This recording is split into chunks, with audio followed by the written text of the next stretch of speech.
నమస్తే, నేను మీ Gopi. Welcome back to our channel. ఈరోజు మనతో వచ్చేసరికి సీనియర్ జర్నలిస్ట్ జగదేవ్ గారు ఉన్నారు. సార్ నమస్తే సార్. సార్, రీసెంట్గా అంబానీ వాళ్ళ కొడుకు ఎంగేజ్మెంట్ అప్పుడు చాలా మంది సెలబ్రిటీస్ వచ్చారు. సో అప్పుడు వాళ్ళకి ఏమన్నా ఒక పెద్ద టాక్ బాగా వైరల్ అయింది. సెలబ్రిటీస్ మొత్తానికి పర్ డే ఇంతని ఛార్జ్ చేస్తారు, ఇన్ని కోట్లు అని ఇస్తారని ఒక వార్త అయితే బాగా వైరల్ అయింది. నిన్న మ్యారేజ్ కూడా చాలా మంది సెలబ్రిటీస్ వచ్చారు. అందులో తెలుగు హీరోస్లో భాగంగా ముఖ్యంగా మహేష్ బాబు గారు, అదేవిధంగా పవన్ కళ్యాణ్ గారు కొంతమంది వెళ్ళారు. సో వాళ్ళకు కూడా ఏమన్నా ప్యాకేజ్ ముట్టిందంటారా? అది అసలు ఆ ప్యాకేజ్ విషయము కొన్ని రకాల సంగీతులకి వాళ్ళు ఏమైనా స్టేజ్ మీద పెర్ఫామ్ చేసేదానికి ఉంటే ఉండొచ్చేమో, నాట్ ఎష్యూర్ దట్. బట్ అందరికీ ఉండదు. ఇప్పుడు ఈ పెద్ద పెద్ద సెలబ్రిటీస్ ఏంటంటే వాళ్ళతో పాటు యాడ్స్ చేయించుకుంటారు, లేదా వాళ్ళతో కొన్ని రకాల సినిమాలు టైఅప్ చేయించుకుంటారు.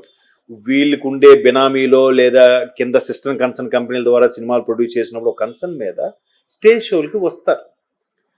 అట్లాంటి స్టేజ్ షోలకి తీసుకోవచ్చేమో కానీ పెళ్ళిళ్ళకి ఉంటుందని అనుకో. నిన్న అలాగైతే మరి నిన్న ఆ మహారాష్ట్ర ముఖ్యమంత్రి ఉన్నారు, కేంద్ర మంత్రులు ఉన్నారు, చంద్రబాబు నాయుడు గారు ఉన్నారు, ఉప ముఖ్యమంత్రి పవన్ కళ్యాణ్ గారు ఉన్నారు. ఇంతమంది పెళ్లికి ఇన్విటేషన్ ఇప్పుడు వెళ్ళినప్పుడు అలా ఆ కల్చర్ ఉంటుందని నేను అనుకోవట్లేదు.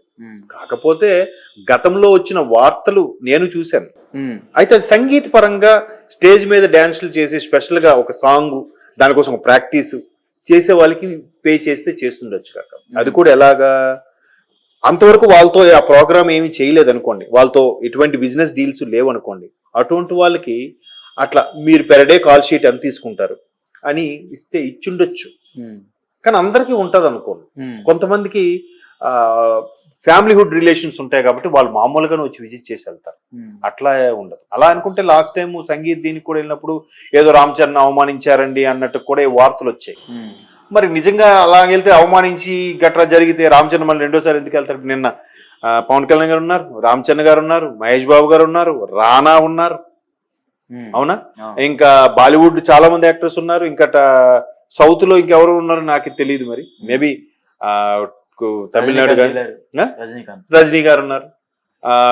వీళ్ళందరూ ఉన్నప్పుడు వీళ్ళు అలా పే చేసి వెళ్తారని నేను అనుకో. వీళ్ళు గౌరవంగా వెళ్ళి హైర్ అఫీషియల్ ద్వారా వెళ్ళి పిలవడమో, లేదంటే వీళ్ళు ప్రధానమైన వ్యక్తులు ఎవరుంటారో వాళ్ళ ద్వారా శుభలేఖ అందించి వీళ్ళు మళ్ళీ ఫోన్లో మాట్లాడటము అట్లా చేసిండొచ్చు. కానీ అట్లా వెళ్తే పే చేస్తారనేది మరి అప్పుడు ఆ రూమర్ వచ్చిందంటే కొన్ని రకాల సంగీతులకి, స్టేజ్ షోలకి, ఇట్లా పెళ్లిళ్ళకి విజిట్ చేయడానికి జస్ట్ వల్ల ఇస్తారని నేను అనుకోవట్లేదు. అది ఉంటుందే.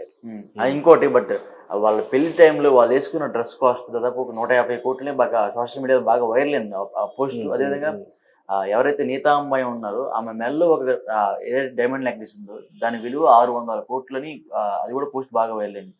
అంటే అంతంత గోల్డ్ మెల్ల వేసుకుంటే వాళ్ళకి ఎటువంటి ఇబ్బంది అనిపించేది ఆ టైంలో? వాళ్ళు ఇప్పుడు మీకు తెలుసో తెలీదో, మా ముంబైలో ఆ ఏరియా పేరు గుర్తుట్లేదు, ఫేమస్ ఏరియాలో ఎవ్రీ ఇయర్ వినాయక చవితి చేస్తారు. భారీ వినాయకుడు పెడతారు. వినాయకుడికి వేసే ఆభరణాలే 15 కోట్ల 8 గుర్తు రావట్లేదు సరే ఫిగర్, కొన్ని కోట్ల విలువైన ఆభరణాలు వేస్తారు. బట్ ఆ 9 రోజులో 11 రోజులు నవరాత్రుల్లో లేదా ఏకాదశి రాత్రుల్లో చేసే పరిస్థితిలో ఆ 11 రోజులకు కానీ లేదా 9 రోజులకి ఒక ఇన్సూరెన్స్ తీసుకుంటారు తెలుసా? దానికి కూడా ఇన్సూరెన్స్ పాలసీలు ఉన్నాయి. ఏవైనా థెఫ్టింగ్ రాబరీ జరిగినా, లేదన్నా ఏమైనా షార్ట్ సర్క్యూట్ పెద్ద ప్రమాదం జరిగినా ఆ వర్త్కి ఏదైతే ఉందో దాని ఇన్సూరెన్స్ తీసుకుంటారు. ఏమైనా జరిగితే ఇన్సూరెన్స్ కంపెనీ క్లెయిమ్ చేసేలాగా. ఇప్పుడు వీళ్ళకి కూడా హైలీ సెక్యూరిటీ అండి, హై సెక్యూరిటీ. అది కాకుండా వీళ్ళకి సొంతంగా మళ్ళీ ప్రైవేట్ సెక్యూరిటీ ఉంటుంది. దానికి తోడు వీళ్ళు ఒక స్థాయిలో ఉన్న వాళ్ళు కాబట్టి గవర్నమెంట్ నుంచి కూడా కొన్ని రకాల పవర్స్ పెట్టుకొని ఆఫీసెస్ పెట్టుకుంటారు. మనం ఒకసారి ఏదో సినిమాలో ఒక ఆర్టికల్ తీశారు, ఏదో కాదు ధ్రువ సినిమా, మీరు అబ్జర్వ్ చేస్తే అందులో కాన్సెప్ట్ ఏంటి చెప్పండి? ప్రతి రాజకీయ నాయకుడు కానీ, సమాజంలో జరిగే ప్రతి నేర చరిత్రకు కానీ, లేదా కొన్ని రకాల విపరీత పోకట్లకు కానీ దీని వెనక ఒక బలమైన బిజినెస్ మ్యాన్ హస్తం ఉంటుందని చూసాము. ఆ ధ్రువ సినిమా చూడండి, కాన్సెప్ట్ అది చాలా బాగా డైరెక్టర్ రైటర్ ఎవరు కానీ చాలా కరెక్ట్. అది రాజకీయ నాయకులు కూడా శాసించేది బిజినెస్ మ్యాన్. ఎందుకంటే ఆయనకి ఏ రాజకీయ నాయకుడితో ఏ పార్టీతో సంబంధం లేదు. ఏ పార్టీ వచ్చినా ఏ రాజకీయ నాయకుడు ఉన్నా ఆయన పైన ఆయనకి అయిపోతూ ఉంటుంది. అటువంటి మామూలుగా బిజినెస్ మ్యాన్, ఆయన ఇండియానే శాసించే బిజినెస్ మ్యాన్ నాకు తెలిసి ముఖేష్ అంబానీ. వాళ్ళ సెక్యూరిటీ రీజన్స్ వాళ్ళకు ఉంటాయి కదా.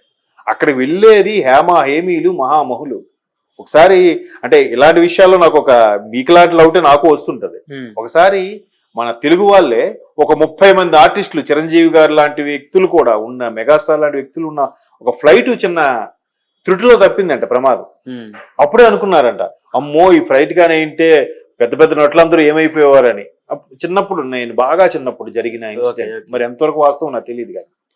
సో ఇప్పుడు ఒకే స్టేజ్ మీద, అదే వేదిక మీద ముఖ్యమంత్రులు, కేంద్ర మంత్రులు, మంత్రులు, సోకాల్ సెలబ్రిటీస్లు, పెద్ద పెద్ద బిజినెస్ మెన్లు, వివిధ దేశాలకు చెందించిన విఐపీలు, ఇంతమంది దగ్గర ఏమైనా జరిగితే ఏంటి పరిస్థితి ఒకసారి ఆలోచించండి. బట్ వాళ్ళ ఎంత పకడ్బందీగా ఉంటారు, ఎంత ఇంటెలిజెన్స్, గవర్నమెంట్ సంబంధించిన ఇంటెలిజెన్స్ కూడా వీళ్ళు వాడుకుంటారేమో. లేకపోతే వీళ్ళకి సెపరేట్ గా పర్సనల్ డిటెక్టివ్లు ఉంటారేమో, పర్సనల్ సెక్యూరిటీ ఆఫీసర్లు ఉంటారు, పవర్ఫుల్ ఖచ్చితంగా ఉంటారు. నాకు ఈ థాట్ వచ్చింది, కానీ వాళ్ళు సామాన్యం కాదు. ఇప్పుడు ఆయన ఎంత, మీరు అంటున్నారే 600 కోట్లని ఆవిడది, డ్రెస్ 150 కోట్లని, ఆ స్టేజ్కి ఎంత ఉంటుందో అనుకుని ఊహించండి ఒకసారి. సుమారు 3,000 కోట్లు 5,000 కోట్లు ఎస్టిమేషన్, అంతకన్నా ఎక్కువ ఉండొచ్చు. అవునా? ఎంత జరిగితే ముఖేష్ అంబానీ యొక్క మొత్తం ఆస్తి, ఆయన బిజినెస్ కానీ లేకపోతే ఆయన ప్రాపర్టీ కానీ, ఆయన సంపాదనలో కేవలం 0.5 ఖర్చు పెట్టాడంట ఆయన. అంటే ఎంత? ₹1/2. 0.5% అంటే ₹1/2. 100 కోట్లు ఉంటే 50 లక్షలు ఖర్చు పెట్టాడు ఆయన. దీన్ని కూడా అరే అన్ని లక్షల కోట్ల అధిపతి కేవలం ఎంత పిసినారుగా ఇలా ఖర్చు పెట్టాడేట అంటున్నాడు, అనేవాళ్ళు కూడా ఉన్నారు. మీరేమంటున్నారు? ఏంటి సార్ 600 కోట్ల ఆభరణమా, 150 కోట్ల డ్రెస్సా, మొత్తం మీద 5,000 కోట్లు ఒక సినిమా, ఒక పెళ్లికి ఖర్చా? ఎవడు తిన్నది కాదు, ఎవడు చేసింది కాదు, ఎవడు లైఫ్ సెటిల్ అయింది కాదు. బట్ ఆయన ఆదాయంలో చూస్తే కేవలం 0.5% మాత్రమే వాడాడంట. అంత ₹100 సంపాదించుకుంటే కేవలం ₹1/2 ఖర్చు పెట్టాడు ఆయన, ₹10 కూడా ఖర్చు పెట్టలే. దీన్ని ఏమంటారు చెప్పండి? కాబట్టి ఇవన్నీ మీకు విషయం తెలుసా, మనము న్యూస్లో చూసేది, మనలాంటి సామాన్యులకు తెలిసేది. ఆయన అన్నాడు ఇప్పుడు 0.5% ఖర్చు పెట్టాడు ₹1/2 అని. ₹1/2 మనకు తెలుస్తుందండి.